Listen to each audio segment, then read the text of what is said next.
General practitioners striking is something that you may have seen in the headlines. And in this episode, we're going to talk about what that actually means, why we've got to this position where actually this is in the headlines all the time, and more importantly, what impact this has on patients, practices, and basically the whole country. It's going to be a really interesting discussion, and we're going to help tech enhance your primary care and learning. Shall we begin?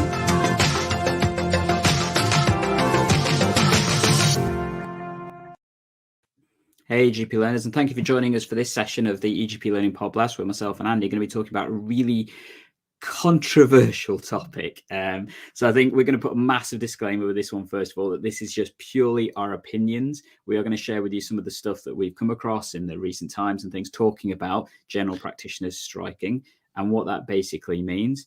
But first of all, how are we doing there, Andy? Yeah, not too bad.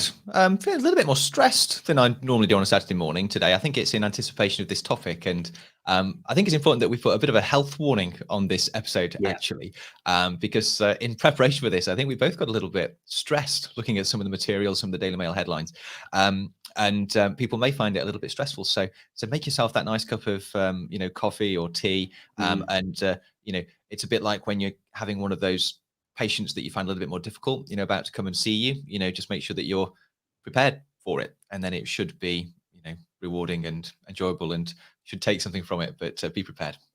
Absolutely. And what we hope that this will help to further the discussions and help to inform people about our perspectives, I think, on this particular topic, as well as provide some information about what's going on as well. But as Andy said, definite health warning, particularly for GPs. I think with this one, it's going to be definitely stress inducing. If it's patients watching this one as well, then we're going to try and explain as much of this as we feel we can.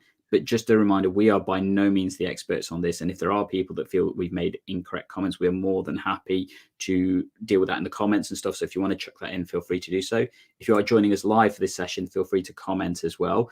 Going to ask the first question to get us started with our audience and stuff. So this is talking about GP striking. I'm going to ask if this is something you've considered doing. Then put a thumbs up in the comments and stuff. So let us know if this is where you're thinking of that kind of stuff. Now I'm going to ask the same question towards the end. But Andy, what are we talking about then? How did we get here? Well, so I woke up, I think it was yesterday morning was when I noticed the article in Pulse about the motion passed at the GPC meeting with the BMA. So people who don't know, the BMA is the sort of trade union, if you like, for all doctors in the United Kingdom, including GPs, and the General Practice Committee is the bit that handles the GP contracting part of that role. And they met and they produced a motion, which I've got on screen. And I suppose we'll go through the motion and then we'll just run through a little bit of how we got here, because there is a story running for weeks and months that has sort of led to this position. Do you want to talk us through the motion, Gandhi? Yeah, so this was the motion that went to the GPC. So as Andy mentioned, this is the group that decides on how things progress in terms of some of the stuff that we're doing in general practice. And just the headline, Kenny. We'll come back in detail in a little while after we've done the setup. But I think so. The headlines, the first part is probably the key one. This committee is outraged at the deliberate and relentless denigration of GPs by the government, NHSEI, and certain quarters of the media. And 100% of the GPC agreed with that. So unanimously, the profession feels that the recent media attacks and stuff that's been going on is basically having a negative impact on general practice, absolutely on general practitioners. I know personally, for me, it's been one of the worst few weeks I've ever had in my job over the past few weeks, with all the stuff that we're having coming through. And unfortunately, it doesn't look like it's improving anytime soon. And this was then all punctuated by the funding letter that came out a couple of weeks ago. Well, not even a week ago, sorry. See, time flies, doesn't it? Yeah, things move fast, don't they? I suppose just in brief, the headlines, and we'll pick this apart in a little more detail later, but there is a rejection of the published plans, the letter that hit last week to improve access to GP appointments and how that funding will be delivered and all the other strings attached to that. Further, there was a call for GPs to disengage from recruitment to ARRS roles as part of the primary care network DES, and to provide letters of resignation from that DES to their LMCs to be submitted if greater than 50% of practices agreed to do that, which I think is quite a big and bold move and brings the PCN DES sort of into this argument around access, which I think is interesting. And what else have we got? The pay transparency is part of that as well. That's been an unpopular move to mandate the publishing of and naming of GPs who earn more than £150,000. That's been a very unpopular move, and instructs the GPC executive to negotiate a comprehensive new contract to replace the outdated, unfunded, unlimited, unsafe workload for the current GP contract. So that's also quite a move to renegotiate GP contracts. So really bold stuff. But I guess it might be worth just thinking about how we got to this point, I guess. Yeah. So just this is the bit that will make people's blood boil, really. So we've had and apologies that we're having to show this particular paper. It's not one of our fan favorites by any means, but it's the one that has the most emotion, shall we say. So there's been a lot of headlines about GP access in the press and in the media over the past few weeks and months, mainly focused around this issue of whether or not and how patients get access to face-to-face appointments. It's become quite a big political issue. There's been a change in pattern of access to GP practices over the course of the COVID pandemic, with practices being instructed by the government to move to total triage systems earlier in the pandemic, and now only just moving out of that. But there's been a change to pattern of access, and I think access has been a very big issue because of that. Then we've sort of recently had in the last few weeks, still I think it's just the beginning of October that this came out, the Primary Care Network DES, the contract under which a lot of additional services and roles are employed and delivered in primary care, was revised and tightened, and there were a lot of additional requirements placed on general practice and primary care in the delivery of that contract that many people felt were perhaps unreasonable and perhaps unworkable, more to the point, and not deliverable within the funding envelopes and within the workforce that is just available to be recruited into general practice. And there's also the impact and investment fund that goes along with that contract, and additional quite tight requirements were placed on access to that funding as well. There's a general background of general practice and primary care teams already being stretched because of the backlash, if you like, in the media, reports of aggression and difficult conversations occurring with GP receptionists and GP staff, but particularly receptionists taking the brunt of a lot of anger, potentially whipped up anger from the media around a lot of these access issues. I know in Nottingham we've had some of our colleagues talking about sort of strange things happening with patients and so forth. I mean, we won't talk about those in detail, but certainly I know of colleagues who have had difficult encounters and difficult things happening within their practices.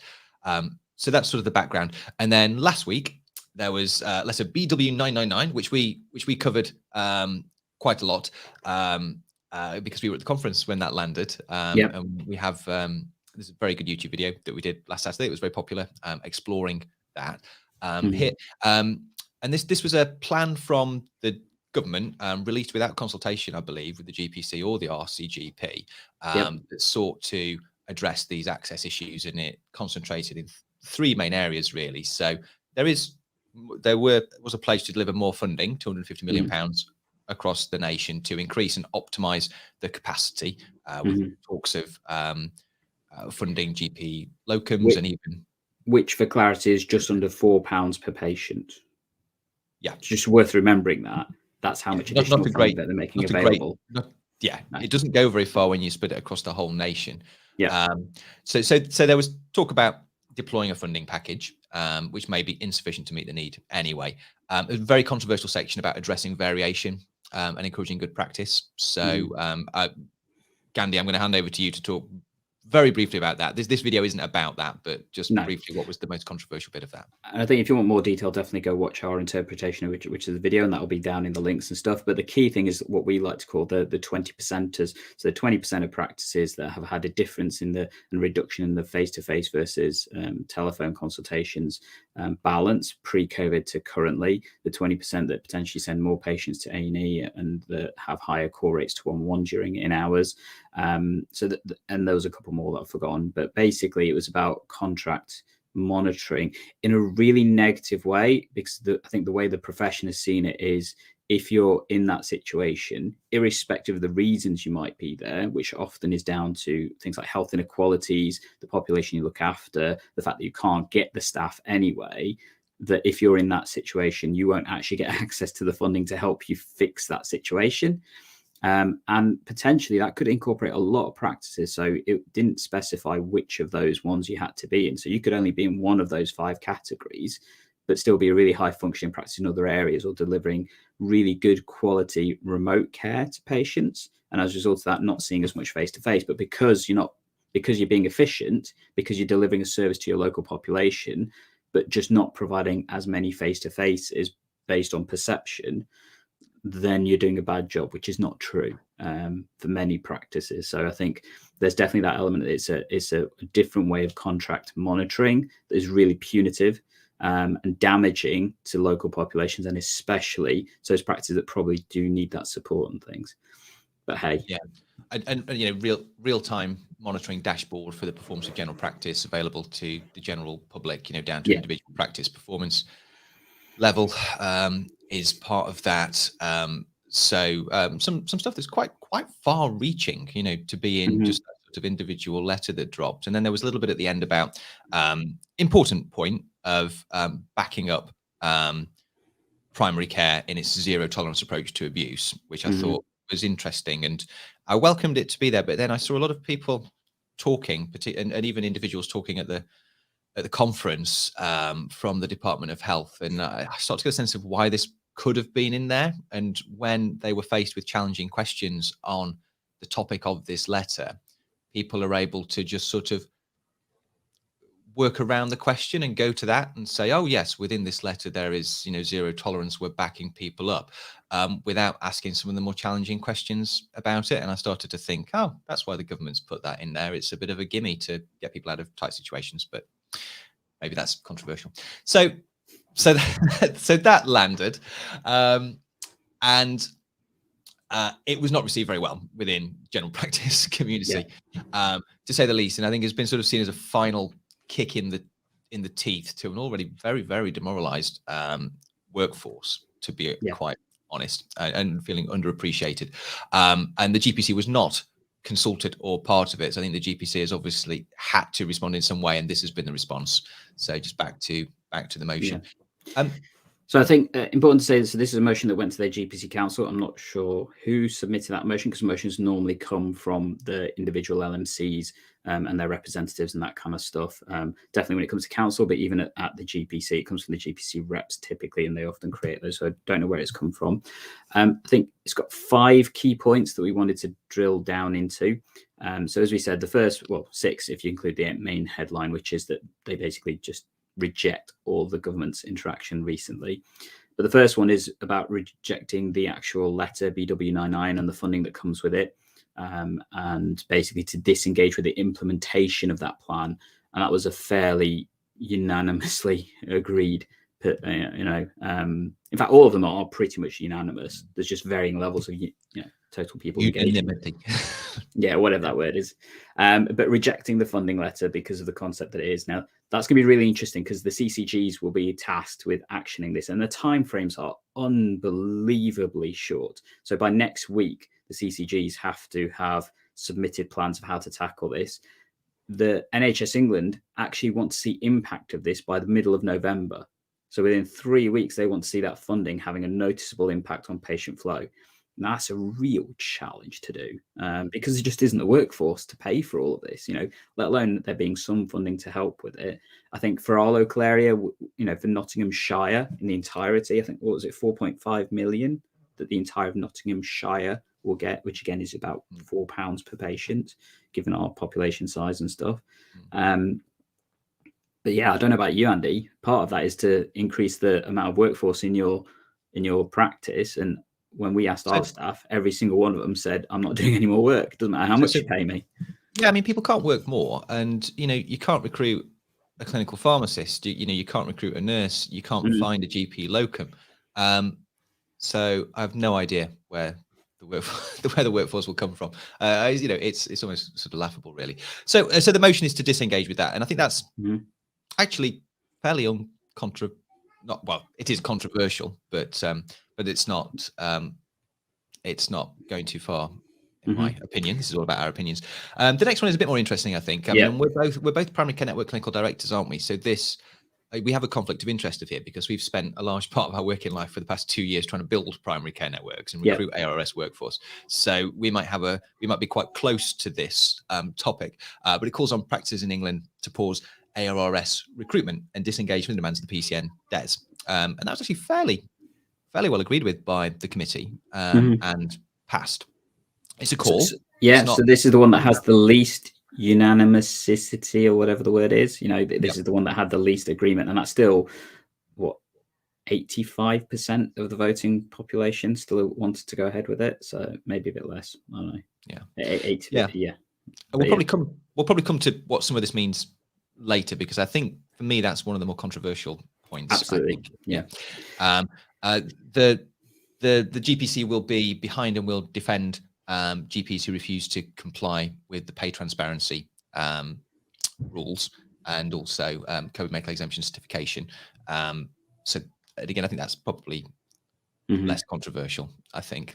But it's an interesting thing that's been shoehorned in, isn't it? So as you mentioned, the pay transparency thing is something the government has suddenly reacted to. And I very much, my personal belief is that this is responding again to the Daily Mail challenge, effectively, that general practice always faces. It's very much, the Daily Mail feels that GPs are overpaid, so therefore as a result of that they want to see more transparency about pay.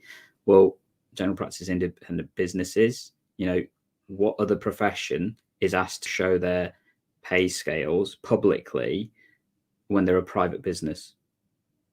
Nowhere else does that happen. You don't see that with consultants in hospitals, you don't see that with dentists, you don't see that with any other profession, lawyers, etc.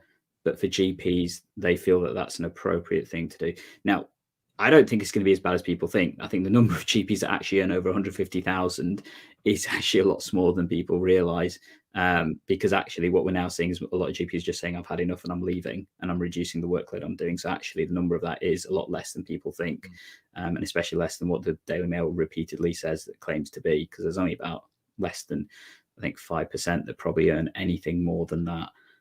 But it's the principle of the matter that is an issue. And then the COVID vaccination exemptions, I don't know how you feel about that.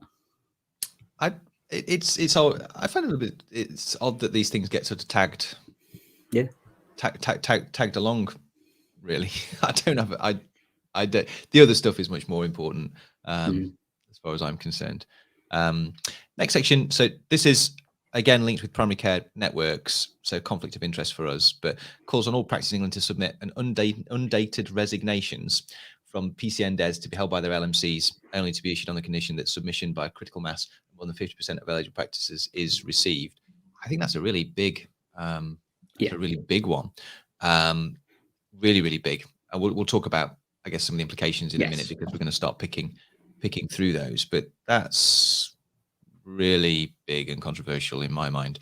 And then finally, instructs the GPC executive to negotiate a comprehensive new contract to replace the outdated, underfunded, unlimited, unsafe workload of the current GP contract. So that's we need a new GP contract, essentially. That's what they're asking for. Yeah. And to be honest, I don't disagree with that last one. That's not something that's going to happen today or tomorrow. Let's be clear on that. That's something that's going to take more time, even if it was to be pushed forward. But that also requires NHS England and the government to come to the table, which it'll be interesting with the other comments. So Gandhi, just for the information of people out there, a little bit of my own education as well, because you're closer to these medico-political issues than I am, and for patients as well. So this is a motion by the GPC, trade union body for GPs. Now, some people out there aren't members of the BMA. Some people might be in a practice where no one is a member of the BMA. All practices pay an LMC levy. And the local medical committee is the local part of the BMA apparatus that represents local practices. Sort of on that last bit, yeah. You can come in, you can correct me in a second. I guess my question is, what are the obligations of general practice following this motion? Does it have to be followed? I'm thinking it doesn't, to be quite honest. But, you know, does it have to be followed? You know, what's the implication when your trade union releases a statement like this? Okay, so the motion instructs the GPC, which is part of the BMA, to then take action based on the motion. Okay, that action is the publication that we got from the BMA. So I don't know if you want to bring that one up, which was the other link. So this one, which, you know, it outlines the motion as we copied over the details from there.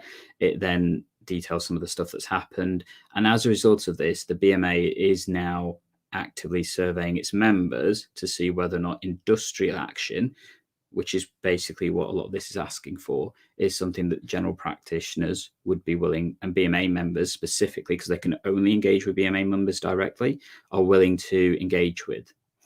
As you mentioned, yeah, sorry, go on. I was going to point out that, and it's, so they're talking about what they will do, and then at the bottom, point 5 is GPC will seek approval from BMA Council, the association's governing body, to then ballot GP members on part 3. And part 3 is the promises its full support to defend any constituent GPs who refuse to decline the unreasonable contractual impositions of the pay transparency and COVID medical exemption. So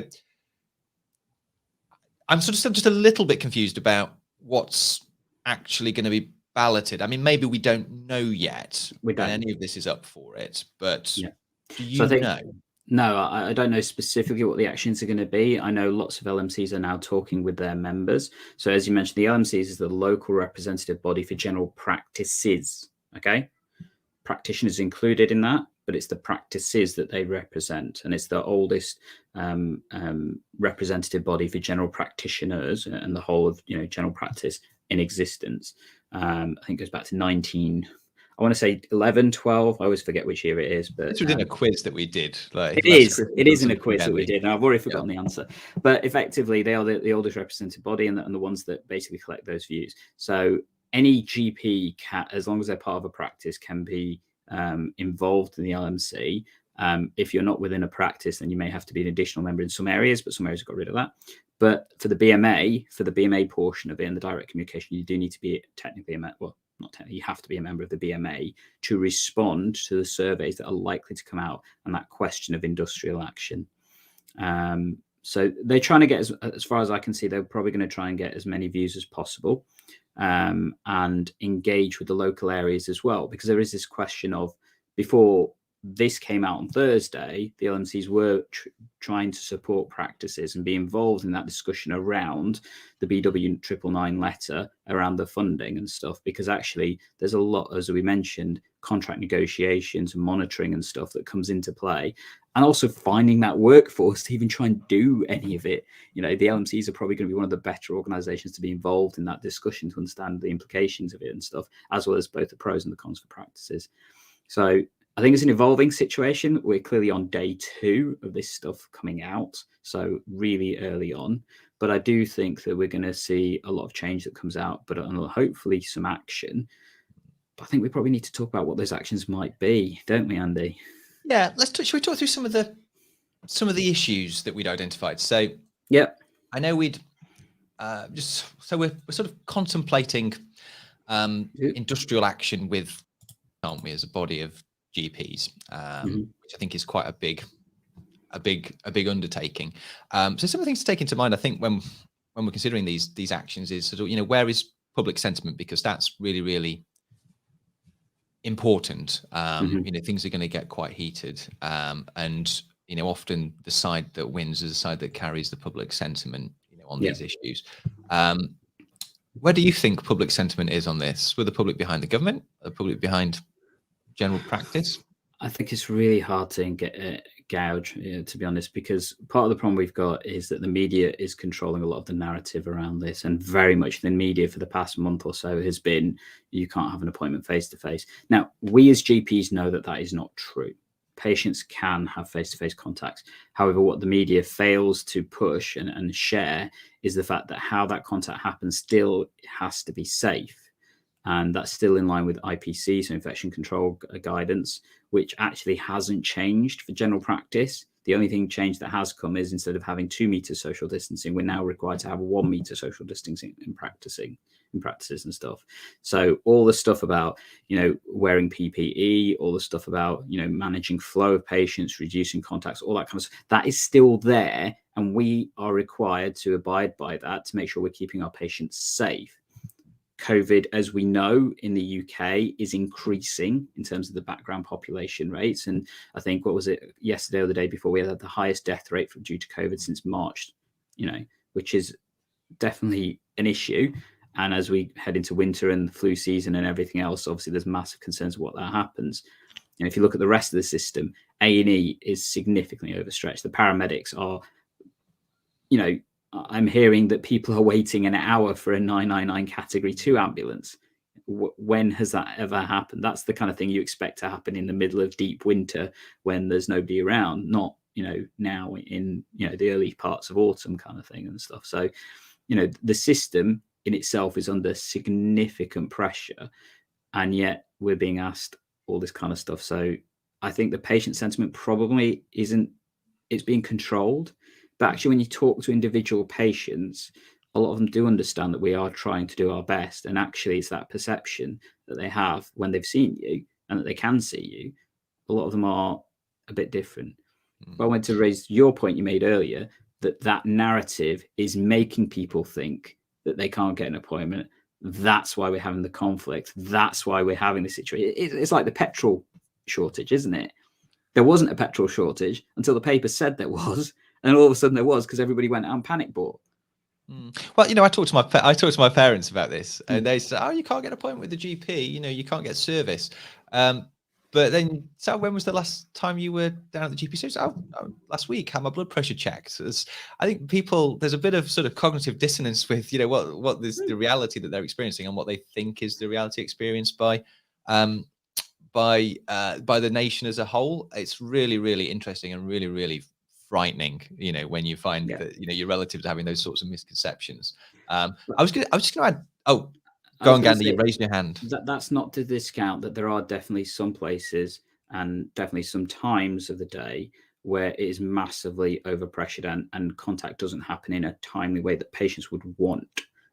So yes, if you call your practice at 8 o'clock, the phone lines are going to be busy and it's going to be difficult. And yes, unfortunately, because of demand, many practices are literally full at 8:01, But my practice is no different. We go down to emergency service pretty much at 8:05 every day because all our appointments are gone. So then everything is then urgent only on the day demand. And trying to deal with that is very, very challenging when increasing amounts. I mean, on Monday, we had over 80 additional urgent requests for contact and stuff. We've never had a day that busy. That is crazy amount of extra stuff. So I dealt with about 50 consultations on Monday. On Thursday in the morning I dealt with 35 consultations in the morning alone. That's workload that is unbelievable. And yes, that does unfortunately mean that patients do get the response of "we are full," because we are full. That's the thing that people are forgetting. And also the fact that this was the case even before COVID came. General practice was on its knees well before COVID came along. Things changed and how we do things are now different. But the narrative, unfortunately, as ever, is still there that we're not doing a good enough job, which is absolutely not true. It's unhelpful, isn't it? And I think you look at the discord in kind of public spaces like the press and the media, and you think, oh, maybe the battle's lost. But I know we looked at the GP National Survey data that was published in the summer a few episodes ago. I'm sure we'll link to it in the show notes. And actually, we looked at the national data around satisfaction with access and satisfaction with general practice, and it was actually higher than it had been in previous years. So there's really something not tallying with people's sort of individual experiences, the narrative in the media and from the government, and kind of patient reports experiences. Something's not right in my mind.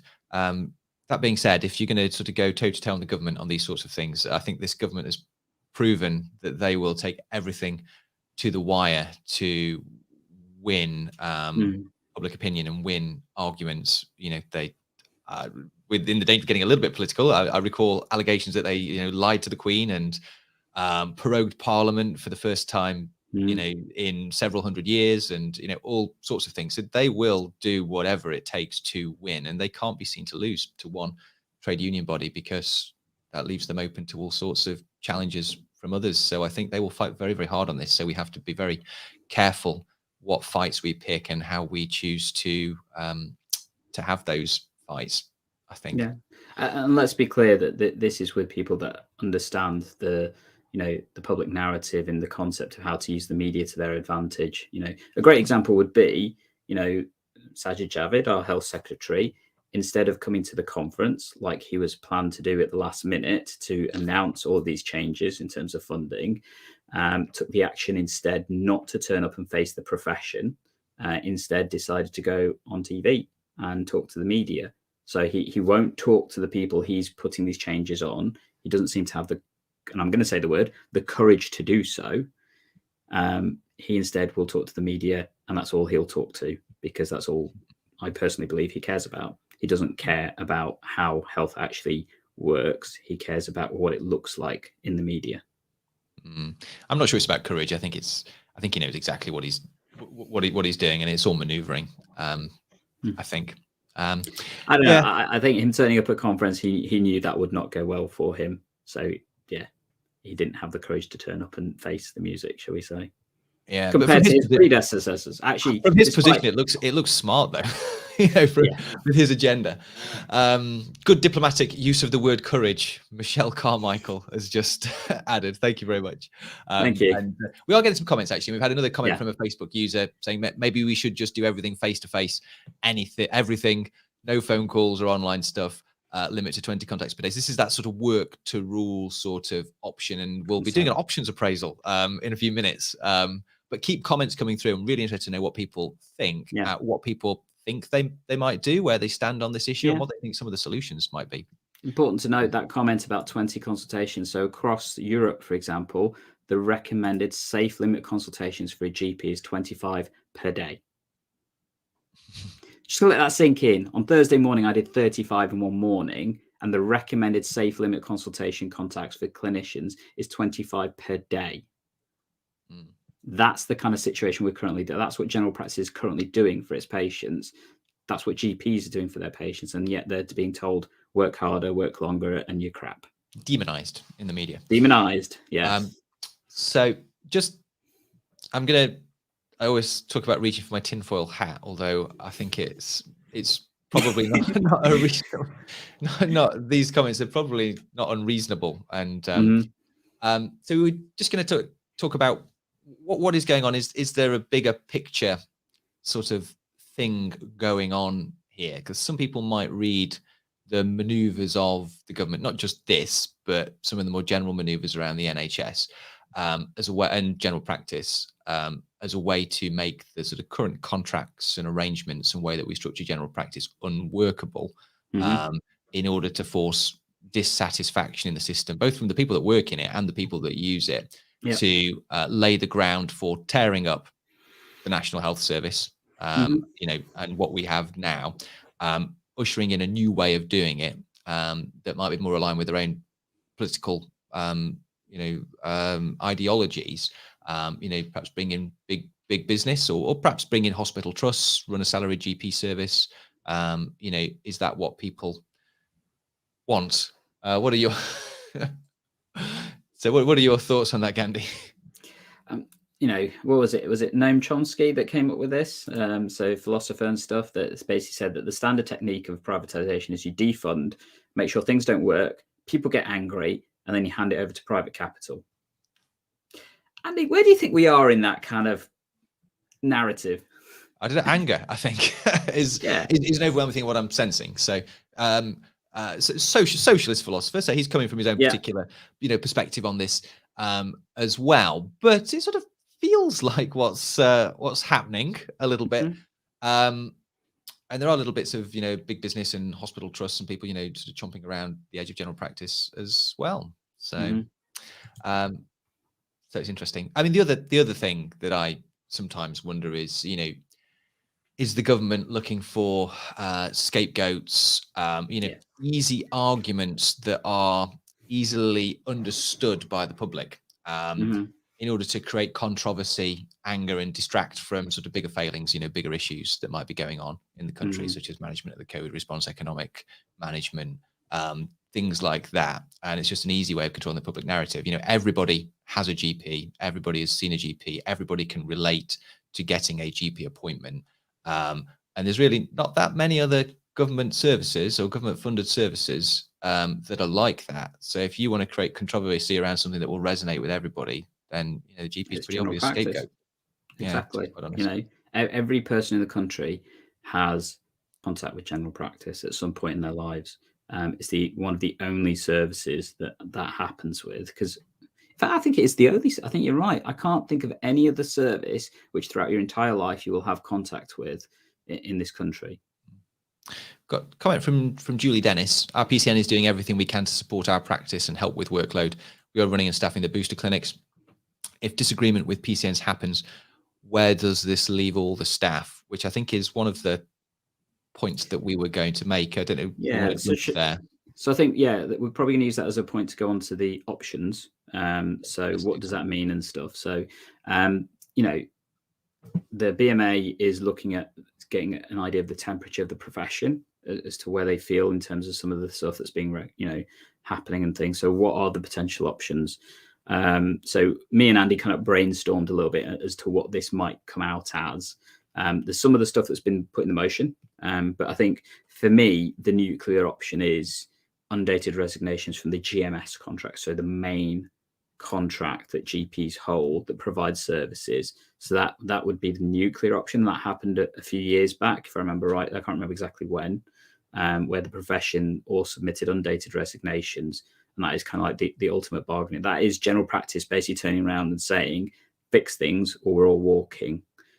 Now, whether the profession would do that is another question. We are a very diverse population. GPs are well known for being really bad at organising themselves into one unified motion. The term herding cats is commonly used when it comes to general practices, and that's both on the local, regional and national area. But that is the nuclear option, effectively, turning around to the government saying that general practice is no longer viable and handing back our GMS contracts. I don't think that's what they're going to ask us to do, to be honest. But that is the nuclear option. I think the final point 5 in the GPC motion was to renegotiate the existing contract. So I think it perhaps hints towards a roadmap that could lead us in that direction. In a few months hence, but I don't think we're there yet. And it's a big one, absolutely. It is.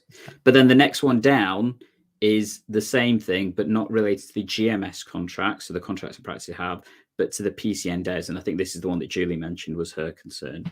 So for those that aren't aware, although I'm sure many GPs will be aware of it, PCN DES is like a bolt-on contract for general practice, and it provides various different things, including access to the additional roles reimbursement scheme, which is the additional funding for staff for various different roles, not including a GP.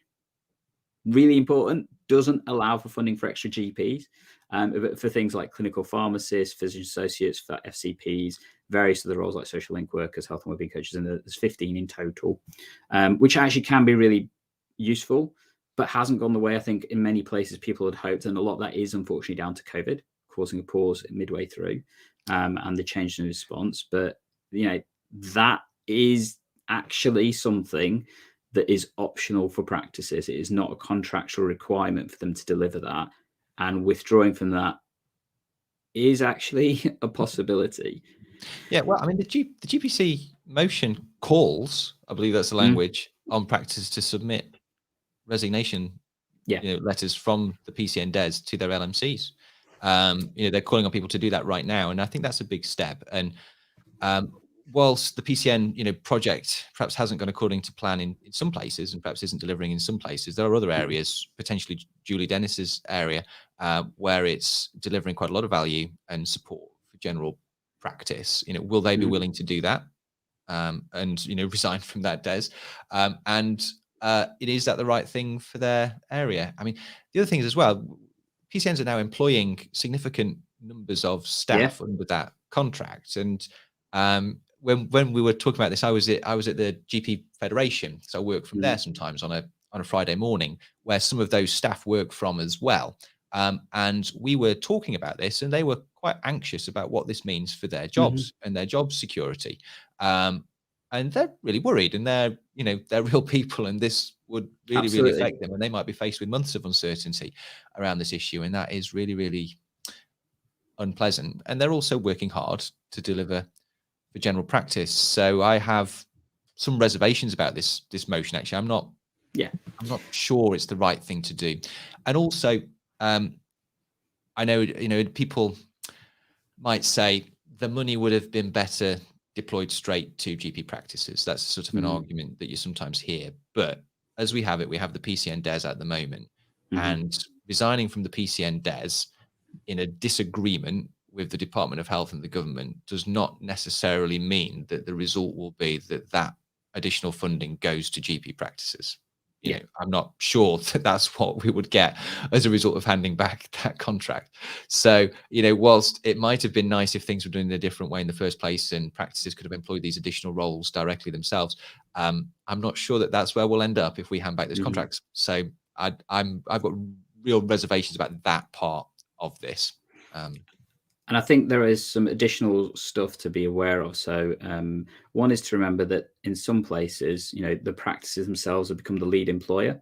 So they will hold the employment liability for a lot of these staff. And if that funding's not there, then that could actually lead to some practices going under because of the change in the liability itself. I think the additional thing is also being aware that, one of the other motion points is to pause recruitment for the ARRS roles. Now, Andy, you and I are clinical directors. We are massively involved in this and absolutely conflicted. So those of you watching this, we are mindful of the fact that this is a responsibility we're going to have to bear.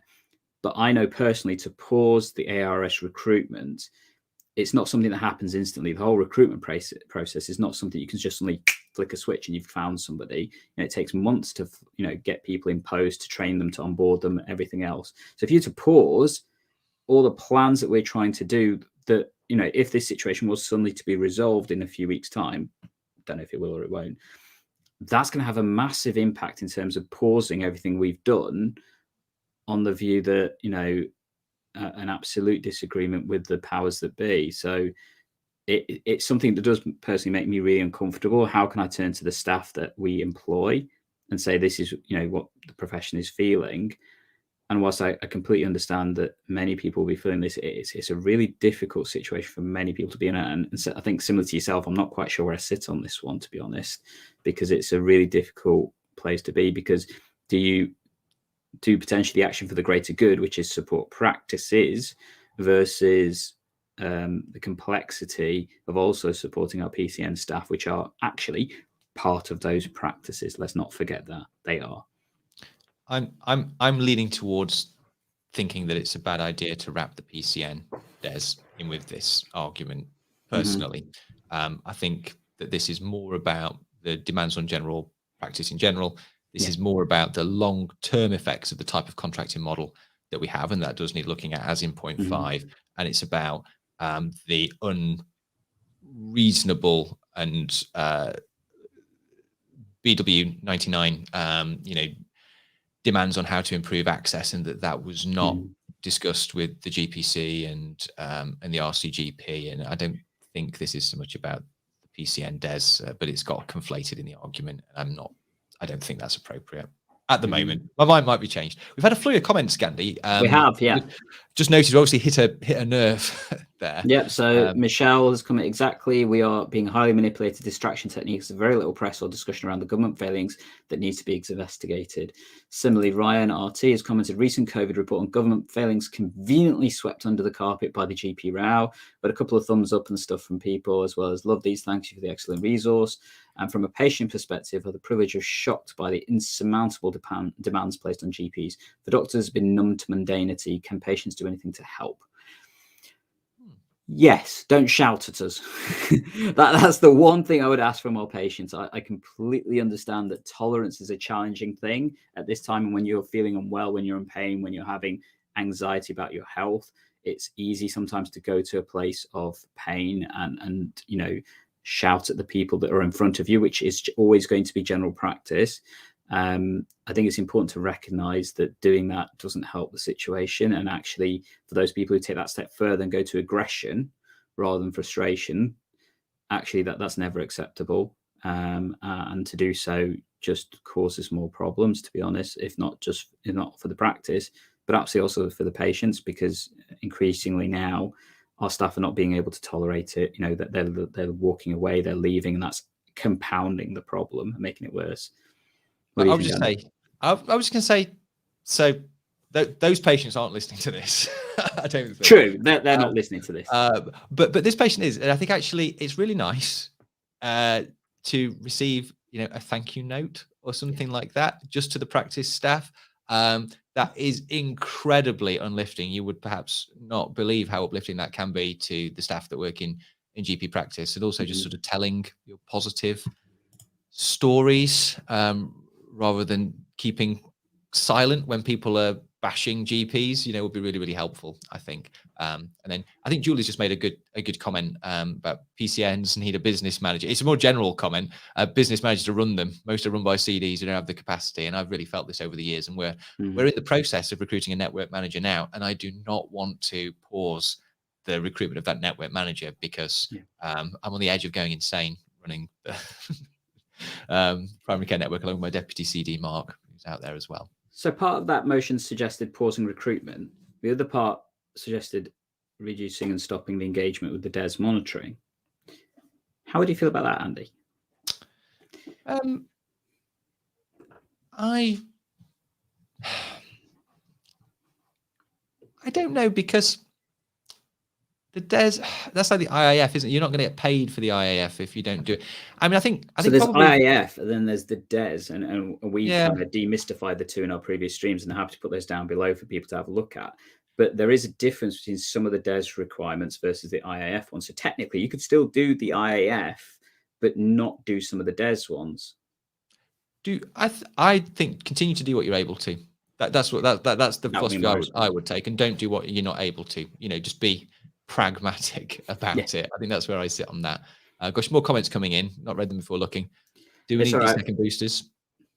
That's a question probably for an immunologist or public health doctor. Although we can't answer that, I'm afraid. We can't answer that. Although the position of those people that advise the government is that you do need a third booster. I've had my third booster, and I would encourage everybody to have it, and I feel a lot better and more protected. I think the more relevant comment is the one that Zed makes, which is this is causing a lot of time to be taken up in GP land. Important to remember. Well, that's true. General practice is the reason our vaccination campaign has done so well. No question that 75% of the vaccination campaign has been delivered by general practice. Okay. And that's the reason why we are starting to get anywhere near towards being a country that opens up. I know the government would say, and particularly NHSEI would say, that you shouldn't sign up to doing the COVID boosters if you don't have the capacity. Maybe that's something practice needs to turn around and say, that we don't have the capacity to do it now because we're trying to support our patients, but actually the focus needs to be on our core work, not on the vaccination, and then leave the government to sort that out. I don't know. That's a possibility. Yeah. We need to talk about the remaining options. So we're probably worth focusing on that. So one of the other ones that always comes up whenever concept of industrial action comes up is working to rule. Do you want to explain this one, Andy? So my understanding of work to rule is that you do the bare contractual minimum that you are being contracted to do, and no more, essentially. Have I got that right, Gandhi? Yeah. So a lot of people do not actually know what's in the GP contract. I think a lot of GPs it's don't know what's in the GP. That's the thing. You have to meet the population needs. It's so broad. It becomes about the interpretation of that. And it's very easy to say that you're not meeting the population needs by not doing what you used to do before you were working to rule. I think it's a difficult one, but it is. However, there are certain things that are not part of the standard GMS contract and stuff, and working towards that rule. So, for example, acute injuries is not part of the GP contract. That's actually considered a minor injury. And for those kind of things, actually, you should be going to either a minor injury unit, like an urgent treatment centre, or potentially even A&E, although that's what the point of having urgent treatment centres is, so you don't have to go to A&E, unless your practice is engaging with a system and enhanced service that commissions them to deliver that service. So that's actually an example of something that actually general practice is not designed to do, although many people use general practice for it because it's more convenient, care closer to home, and you see somebody that knows you. But again, that's not something general practice is contracted to do. It's something we soak up. There's absolutely the secondary transfer of work from other areas like secondary care and various other institutions, and the perception that we do things that we don't do, like, for example, a lot of letters, reports, that kind of stuff that we should do. Actually, we don't, because they're not based on NHS core work. And there's very few pieces of work outside of it in terms of administrative things that general practice is meant to do as part of its core contract. Everything else is additional. So seeing us for those is not contractual. And if we were to work to rule, I think that would have a massive impact on. The problem is that would have a really big impact on patients, but also have a huge impact on our system support teams and colleagues and other areas of the system, which would then have a massive impact on even more patients as a result of that. So we'd see higher attendance rates at A&E, we'd see further problems in other areas and that kind of stuff. And that's the problem with working to rule. It's the potential impact on patient care as a result of it. Yeah, you might sort of win the battle but lose the war potentially. Actually, GPs don't want to do that. That's the reality. A lot of GPs don't want to do that because it's really hard turning around to somebody in need saying, I can't do that for you. Yeah, there's something about renegotiating the underlying contract, I think. But other options, brainstorm, disengage from the public pay and COVID vaccination exemption certificates. I mean, that's one of the motions within within the GPC announcement. So again, as an example, that's not a contracted piece of work that general practice is meant to do. It's something that's being shoehorned in as an additional. And actually, it's a piece of work I personally want to have absolutely nothing to do with. The requirements of who should not have a COVID vaccination are very clear. Literally, you can do a checklist, and if you don't fulfill those criteria, I'm afraid there is no exemption. It's your choice at that point, and whether you choose to have it or not is your choice. And I'm aware that has other implications for people. But in terms of certifying exemptions, actually, there is a very limited amount of people that can't have a COVID vaccination, and transferring that responsibility to GPs, to be honest, it's a really dastardly tactic that gets the government out of a sticky place because they don't want to be there. Personal view. The other option, which I think was an interesting one, was to so we're being asked to not engage with BW 999, these measures on improving access, but an option is actually to engage with BW 999, just do what is asked, what you're able to do, play the best game you can in doing it. If it fails, which it probably will do because there isn't the workforce there to actually move the needle anyway, then that exposes the flaws in the government's plan. And actually say, well, we've done our bit, we've played our part, the plan's not sufficient, you need to do something else, and just let the whole thing play out, which I think is an interesting option. And when I say those words out loud, it doesn't actually sound unreasonable, just speaking the words. And in the optics, perhaps you avoid some of those traps in terms of how things are perceived by the public. If you're not engaging with the 250 million pounds that's been provided, that can be spun in a negative way. But actually engaging, but saying that the underlying plan, really wasn't the right one in the first place, but we've given it a good go. I don't know. What do you think to that option, Gandhi? I think it's an interesting one. I think part of the reason why it may not work is because one of the things that allows you to do is for that money to then be transferred to other parts of the system, which will soak it up and potentially not deliver the outcomes, but will still be blamed that we haven't done it properly. So, that money could go, for example, to improve urgent treatment care centre service and stuff. Now, whilst that would improve capacity across the system, it is unlikely, in my personal view, to mean that a patient can see their own GP, which is the whole point of what this funding is designed to do. I mean, that letter says that you can use this funding to pay for digital locum banks to see your patients. which that's great. That's Face-to-face extra capacity, but it's not increased face-to-face capacity. Now they may be thinking, well, if we increase digital locums, then that means that clinicians are there can see more face-to-face patients. What they're forgetting is that the staff that are already there are already working exceptionally hard, and they should be, and safe to do so potentially. But also, a lot of them are now saying that they just want to cut back. So actually improving that capacity means they'll probably cut back even more for their own sanity and their own health, which again means that they're not going to see as many face-to-faces. And actually putting those systems in place is not something you can do like that. It takes time. And as I mentioned, the monitoring requirements of this, they want to see an impact within 3-4 weeks' time. That's a really short time to put things in place safely and effectively to have a difference in patient care.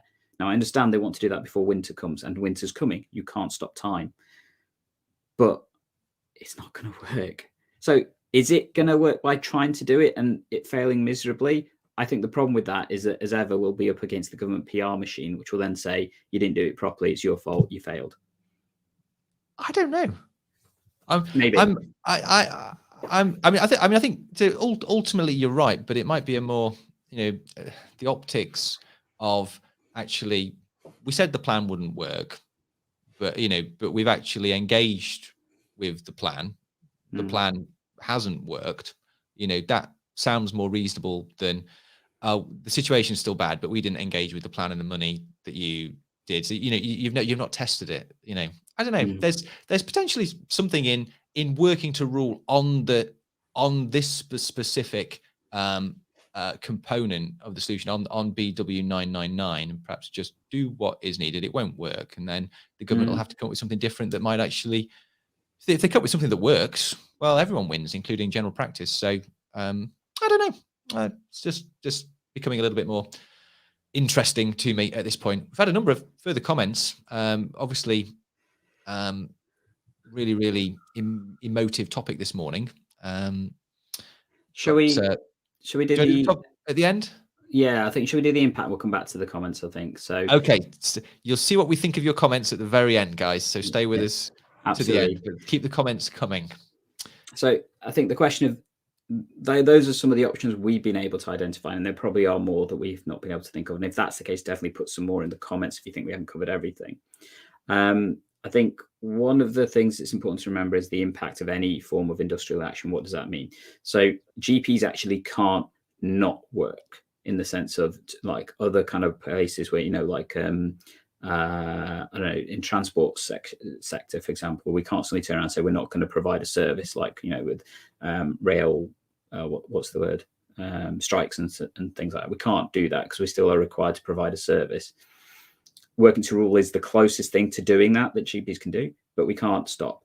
But the potential impact, I think one of the key ones is further alienation of our patients, because that's a difficult thing for us to tackle on a national scale. I think locally patients do generally understand what we're going through, but it's hard sometimes to push that message through to individual patients, to groups of patients rather than individual patients and things. What do you think on that, Andy? Yeah, I think a large part of picking any fight sort of with the government as a workforce and using your collective bargaining and so forth is carrying public opinion. And as we previously discussed, I think it's difficult. I think the government are well set up for it. Maybe we underestimate ourselves. Maybe we can continue to enjoy,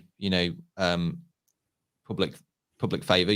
General practice and doctors are still the most trusted profession. Maybe if anyone was going to win a dispute with the government, it might be doctors, and other people do win disputes, with the government.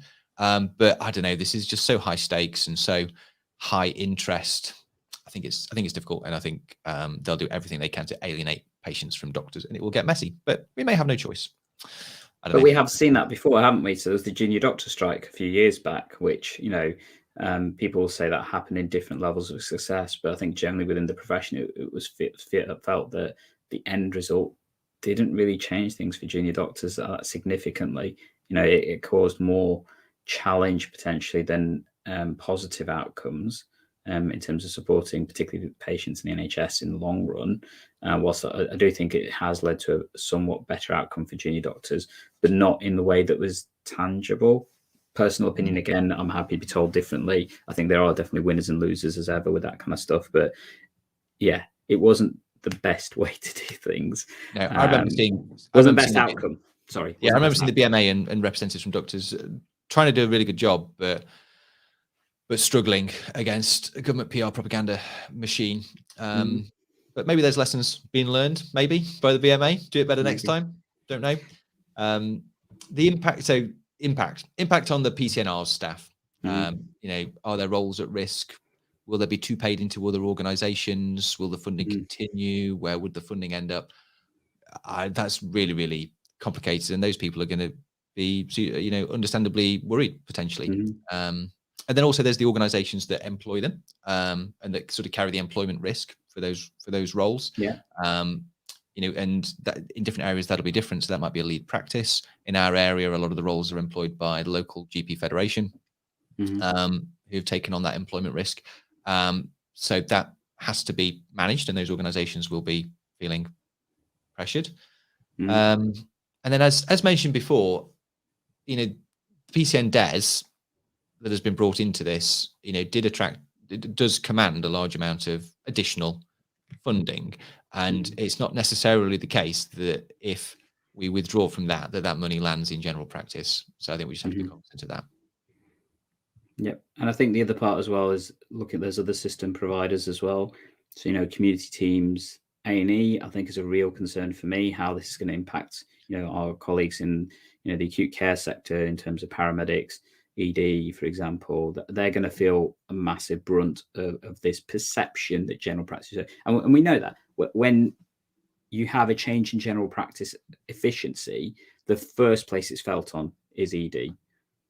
And actually, if you improve general practice efficiency, it's the best way of improving the capacity and the challenge that they've got in the A&E departments. So actually, instead of giving general practice 10% of the NHS funding to do 90% of the work, if you made that 20% of the NHS funding, actually, we would probably see so much better outcomes in every other part of the healthcare system. But that's not being considered. And the 250 million may sound like a lot of money. As we mentioned before, that's less than £4 per patient. That is, that's not even 1% of the funding for the NHS. And I think it's 0.5% of the 5 billion that was given to the NHS to improve itself post-COVID. It's that small amount. It's a teeny tiny amount of the amount of funding that's available. It doesn't go very far in terms of purchasing staff time. No. It's half an hour per year of someone at minimum wage. So it's difficult to see what sort of impact that has on an individual sort of patient level, really, in terms of funding. And important to remember, none of that money is being given directly to the practices themselves. It's being given to the systems to use on behalf of the practices to find services. The GPs themselves are not getting that money.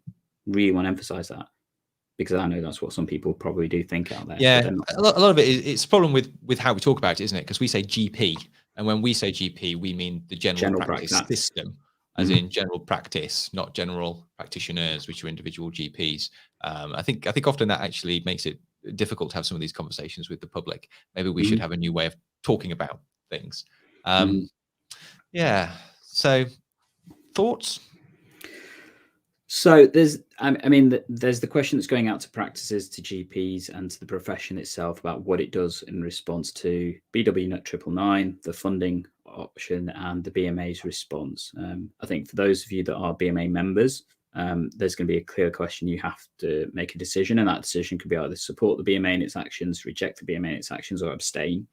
For those of you that aren't BMA members, to be honest, your voice is going to be harder to hear. It's going to be through the LMCs. You need to have your voice shouted with. So I think that's the first key thoughts and message I would put to all of our listeners out there.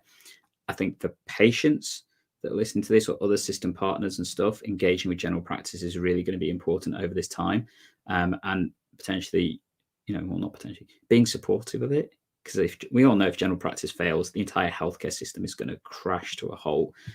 No matter how many people like certain anti-GPs, voices seem to think that the country doesn't need general practice. It absolutely does, because we know that when general practice stops, everything else stops, and it will do massively.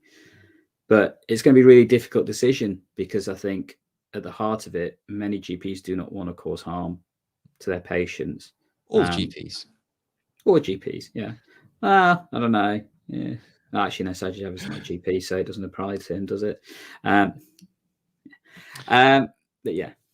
Yeah, it's difficult, and I'd encourage patients to be supportive. GPs don't have these conversations lightly, don't do these things lightly, and it has genuinely been it is a very difficult time actually. I think some of these comments are quite good, and I think I'd like to sort of have some time addressing some of them. Michelle said patients could be supported by joining their PPG. I think that's really true, and you can have your voice heard as well by joining the PPG. So I think that's really, really good suggestion. This next one, Gandhi, what's your answer to that? Would you still recommend a career as a GP? I would always recommend general practice as a career. However, I think it's really important that if you're considering it as a career, you understand that general practice is not an easy route in medicine. That's one of the problems I see a lot, unfortunately, that many doctors seem to think general practice is easier. Maybe that's because it's got this false, what's the word, stereotype, just because the fact that the training scheme's a little bit shorter than some of the others. And I know I've had this discussion with certain trainees, that I've looked after. They think that general practice would be easier. That's why they made the decision to go into it. And when they come to general practice, they're like, "Oh my gosh, what on earth have I got myself into?" Because they've been unprepared to understand the reality, the complexity, and the depth of what actually we do. It's still the only job in medicine I would do, to be honest. There isn't another job in medicine I would do. I think that's part of the problem. That's where many GPs came from. So when it gets so overwhelming, the answer they are now having is they're not doing medicine, they're leaving. And that's definitely a challenge that we're seeing. But I would still recommend general practice as a career. I just think that you have to, genuinely want to do it, not do it because you think it's easier. And secondly, there absolutely needs to be some mechanisms in place to protect yourself from the workload issues that come from it, because it is high pressure, high complexity, high risk, and more so than most other professions, at least individually and combined in some ways as well. What about you, Andy? Yeah, I still recommend it. I think I'd echo your final point in terms of there are many ways to work as a GP. There are many ways to do general practice, as they say, and just make sure that you choose a path and your colleagues and the place that you work, carefully, so that you can, be supported and have a good working environment and work with people you enjoy working with. These are all pros. You get a lot of choice in general practice, and just make sure that you build into your working life from the very beginning ways to keep yourself sane and healthy and de-stress. If you do all of those things and you're careful about the type of work that you take on and the situations you get yourself into, then I think it's a really rewarding job with lots and lots of options. So good optionality, really good. David Thomas. Massive comment here. So yeah, pulling out the DES or the collective will do so with only the power leverage we have left. It causes huge disruption to all. I don't say this lightly, as our PCN is really useful to us and I'm fully engaged with it. But we do have to do something that makes the government stop and think and renegotiate our outdated contract. What else is there? Otherwise, we continue to accept the torrent of abuse the government is throwing us for the foreseeable. Action needed now or lie down. And I don't disagree with that, in the sense that without further action, we will still be in this same situation when we come out the other side of winter. We will be even more demoralized and exhausted. And I significantly am concerned that we're going to see even more people leaving the profession. And I say that knowing that over the past week and a half, I've heard 24 GPs say that they're leaving now. That's just me locally hearing that. That's a huge number to leave in the space of a week. Yeah, I genuinely don't know what the answer is. I genuinely don't know whether that's a good idea or not. It's difficult. My worry is that the government just say, "Yeah, fine. GPs aren't playing ball. They're not interested in population health. They're not interested in supporting their local communities and neighbourhoods." I just worry about how it's spun. But maybe that's me being too cautious. Johnny C, no Cam, definitely not. Okay, so I think this Cam was asking, would you recommend general practice? So this Johnny C's grateful that his kids have chosen different careers. Yeah. So lots of and similarly, Zed's responded to Cam saying, it seems like a lot of responsibility for £80,000. I'd rather be an MP and get up to 200k by maxing out the expenses and fiddling to do so. Okay, Zed's perspective. Neither is nursing £25,000 for a lot of responsibility. Absolutely, our nursing colleagues do an amazing job for the amount of work and tolerance that they have to put up with, and especially so for our reception teams. Oh my gosh, the amount of chaos they put up with is just, yeah, hats off to. I couldn't be a receptionist. I'm being absolutely honest. I could not do the job. So Michelle is saying it's not enough money resource, and we know that, so why engage? Set up to fail. I think she's talking about the DES.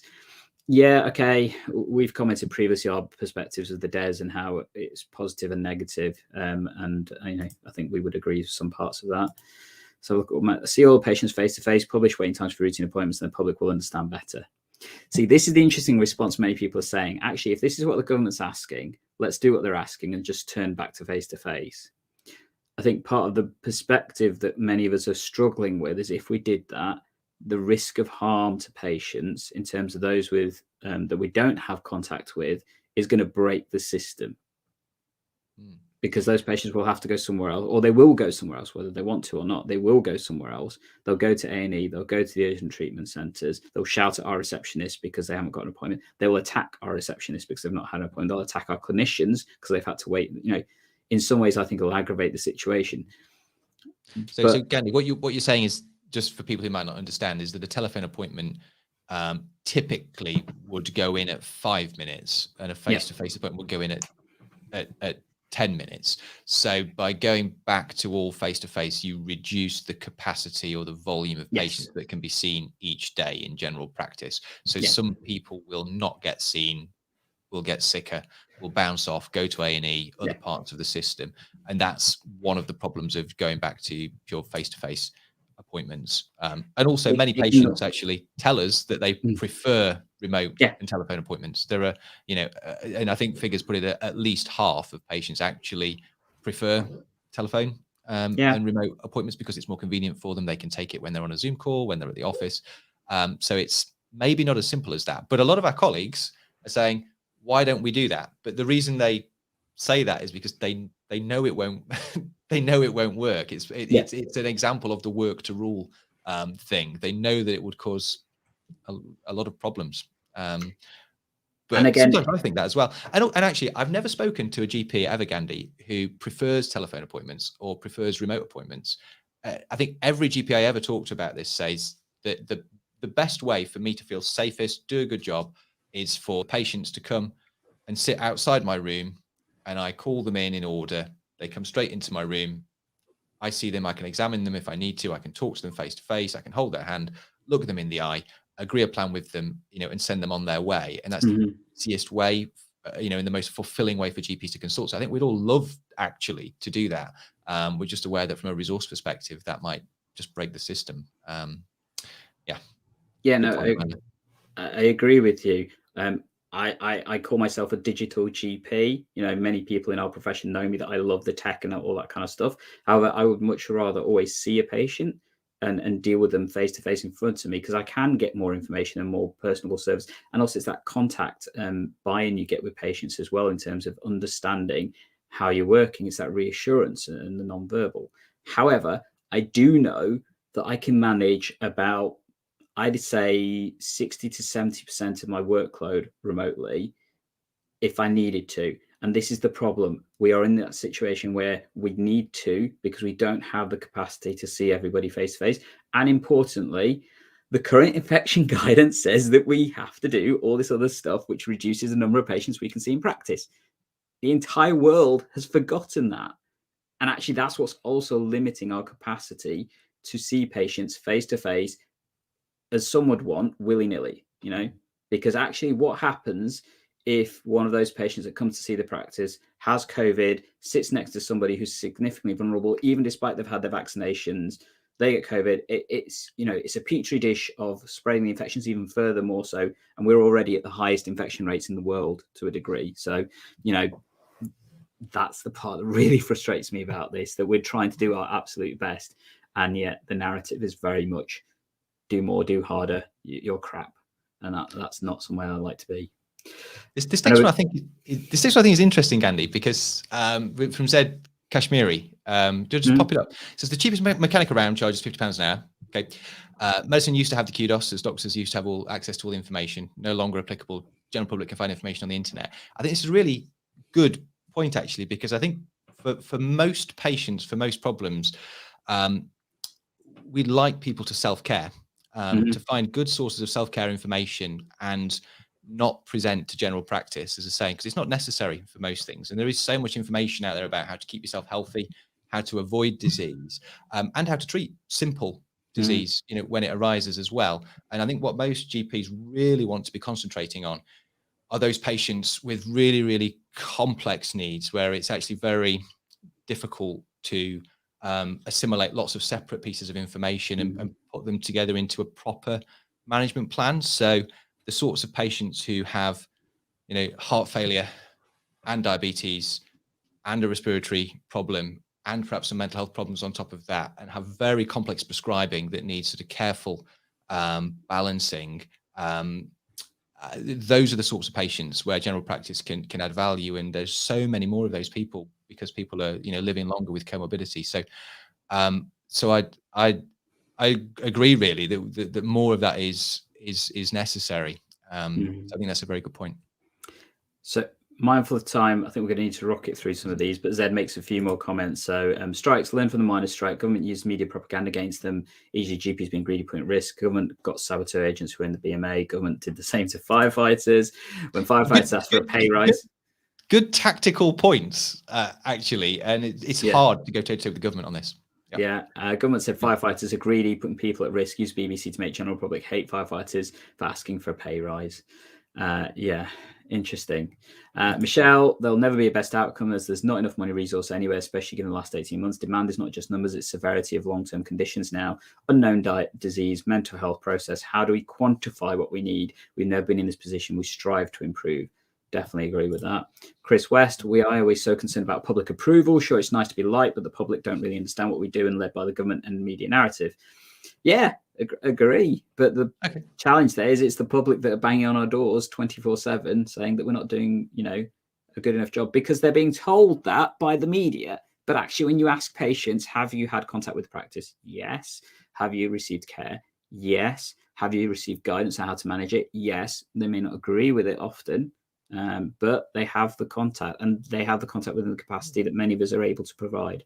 Yeah, and good point, because bargaining power is not the same as winning the public narrative. You can lose the public narrative, but still have strong enough bargaining power to win the argument and then repair public narrative later. I'm not sure I'd recommend it, but the two things are not the same.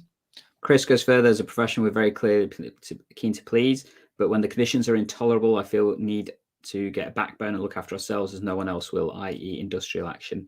Definitely a comment I'm hearing more so from many, many people and things. Julie mentions the elephant in the room, patients taking ownership. I think that's the case in some places, not always. We have some amazing patients out there that definitely are trying to do their best and need help and support. There are patients that need that education. It's a national perspective, from my view, that actually a lot of this is down to the media narrative that's being pushed by the government and things. And patients are unwilling to use alternative signposting to other services. All they want to see is their GP. Yeah, I'd agree with that. Unfortunately, we have this narrative that the GP is the only person that can fix your problems. And actually, we have a lot of other roles now that could support, and other parts of the system that could support. But the public is very much ingrained with, you see a doctor, you see a GP. And if you don't do that, you've not had contact, despite having telephone consultations, remote consultations, ARRS roles, nursing staff who are amazing at their job and stuff. Patients will still say, no, I just want to see a GP, when they don't necessarily need to. There are ones that will. Put that there.